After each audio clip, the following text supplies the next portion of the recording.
because at 154 pounds, you've got Erickson Lubin, the Hammer, taking on the tall Sebastian Fundora. It is a title eliminator for the WBC. And for those who would say, what does that mean? Well, the winner basically goes to the front of the line for that WBC belt, which Jermell Charlo has.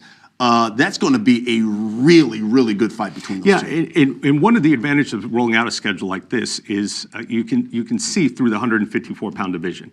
When you've got in the consensus rankings all top 6 in that division: Charlo, Castano, Lubin, Zhu, Fundora, Harrison, 1 through 6, all in order. So now you can literally week by week compare one against the other and say, okay, who's going to be the future of this division? Lubin and Fundora, another one. 2 top guys, top 6 in the division. Great style matchup. Fundora's a tough style matchup for anyone. Tony Harrison and Sergio Garcia is another intriguing fight, and another guy who's making a Showtime debut, a young prospect out of Mexico, Kevin Salgado, 14-0, 9 KOs. He's just 24 years old. So a little bit of everything from the emerging prospect all the way through the championship level in that card. And I love that Tony Harrison's on that card as well, because, again, former champion there at 154 pounds. And then with the following week, April 26th, we get really one of the most significant fights of the year. It is a unified matchup between the unified champion, Errol Spence Jr., taking on the WBA champion in Yordenis Ugas. It is also the return of Errol Spence Jr. to Showtime. Listen, this is where he started his career and had some of his most significant fights, and they're doing it AT&T Stadium, home of the Dallas Cowboys. Well, you and I are both Cowboy fans. Absolutely. I know that's so. It'll be a special night. Errol has done really well at Cowboy Stadium and built a home there. We'll be announcing the pay-per-view undercard probably in the next week. Still some things to be firmed up, some signatures there. But look, it's as good a fight as you can get in the welterweight division. Yordenis Ugas has come on strong. From his career path, it's tough not to root for him, given what he's overcome. That breakthrough win, dominant win over Pacquiao. And then you've got Errol Spence, pound for pound, right up there.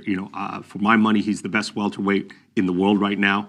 But that's a tough matchup for him in Ugas. Yeah, just the 16th unification fight in the Glamour division again, April 16th there in Arlington, Texas. Okay, so then we move to May. And so we get to May 14th, Showtime Championship Boxing, and then we're going to go to Los Angeles. And we finally get the rematch of Jermell Charlo and Brian Castano. And this is for the undisputed title there at 154 pounds. Listen, we know that first fight was an all-action fight. This one is going to be exciting.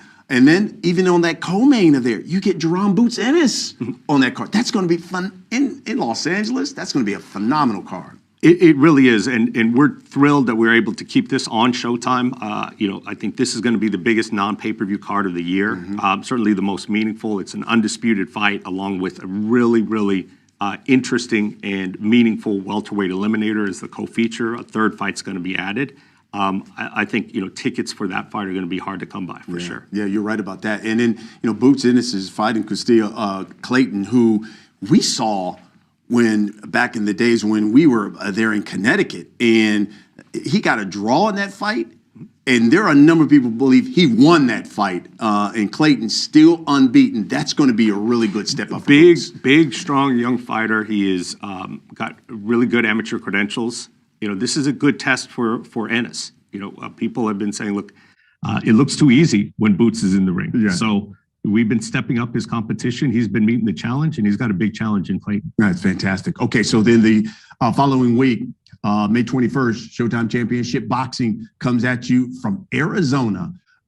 So let's get to it. All you've got to do, folks, if you take a look at our schedule, is hit the raise your hand icon there on the Zoom. And Chris de Blasio, who's our Senior Vice President of Sports Communications here at Showtime, he will acknowledge you, and then you can ask your question to Steven. So with that, as we take a look at the fight schedule, Chris, I know there are members of the press who have some questions for Stephen. Let's get right to them. Left-hand corner. How you feeling, Stephen? Good. Do you have any influence on the biggest fight that everybody wants to see is Terence Crawford and Errol Spence? Should Errol Spence get past Yordenis Ugas? There was comments made that, financially it may not be there. I think that the fans do have a role, and I think everyone should continue to express, their interest in that fight.